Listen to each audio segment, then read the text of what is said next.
It is 26 minutes after 9 o'clock. We're back with 15 minutes brought to you by the biYolo Foundation.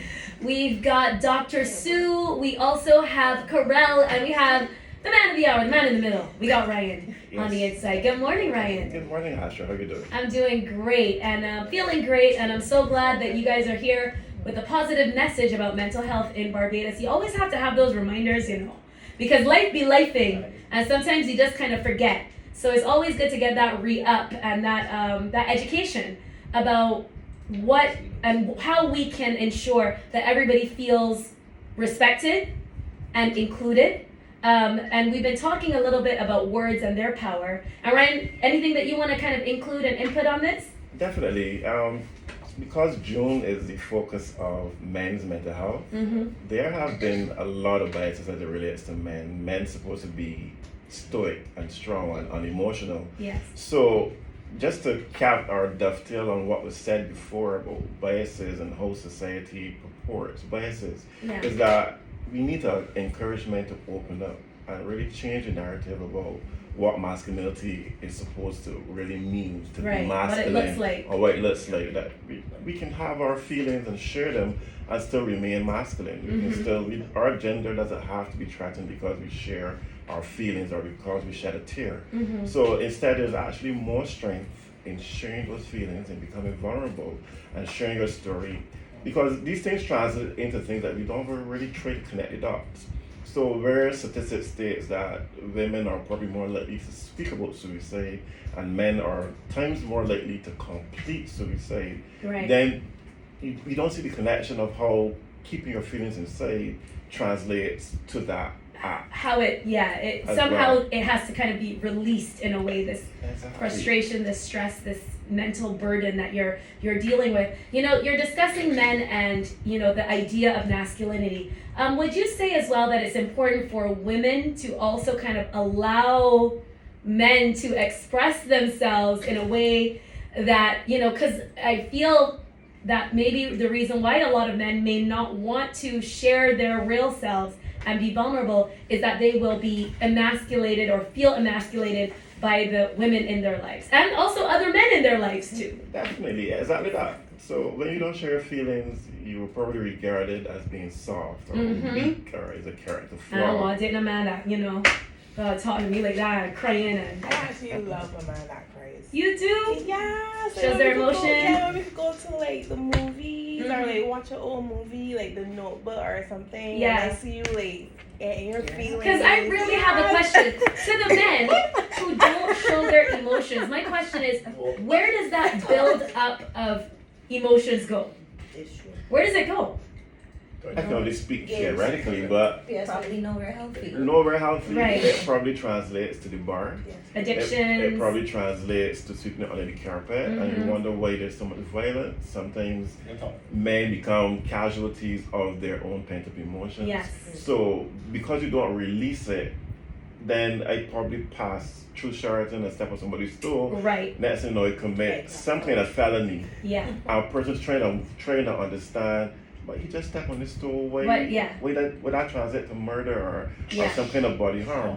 But again, Carell spoke to it. That may be the last straw that brought the camel's back. Because I'm not releasing and painting it up. It's almost like a building block with no mortar. So there's no foundation. So it's going to crumble. It's going to crumble eventually. But the irony about this is that a lot of women come to me and complain that their partners, their male partners, don't talk to them, they don't open up to them, they don't share their feelings, and that's a huge problem for them in their relationships. But there's a problem in how we socialize males from childhood. Right. Not to show their emotions. The boy is crying, what are you crying for? Yeah. We try to stop it as quickly as possible. Exactly, you shut it down, you don't let them show those tears. Yeah. That's how you train them. Then when they become men, they go into relationship. They don't have the skill set. Yes. You're You're so right. So we can't be a product of this. We need to ensure that we change the narrative, and for the future generations, we can work on ourselves as adults, but it's important to kind of lay that foundation, as you said, for the future generations to ensure that we don't have these conversations anymore. I'm guessing, Carell, the goal of this foundation is that eventually we won't need a foundation because it's just the way of life and it's just the way of living, right? Yes.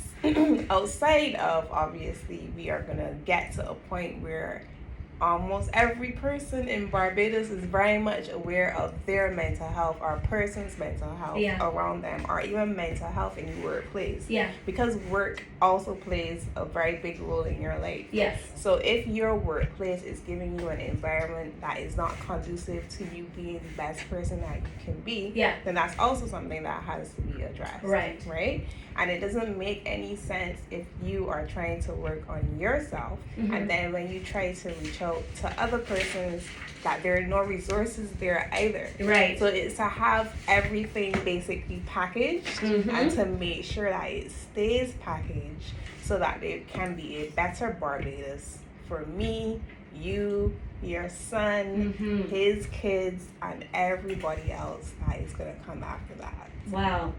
Wise words coming from Karel, founder of the biYolo Foundation. Thank you so much, Karel, Ryan, Dr. Sue, for coming in.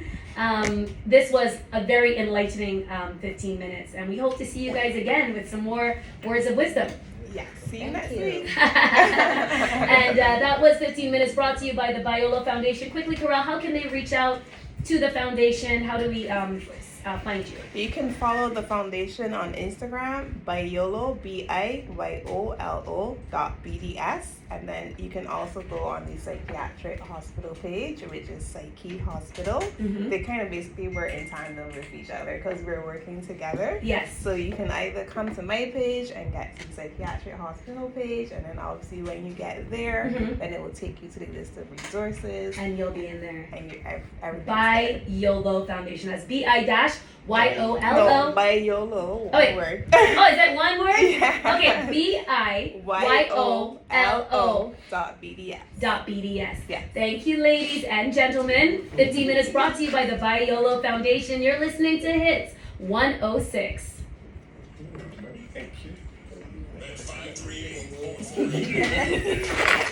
Thank you, Astra.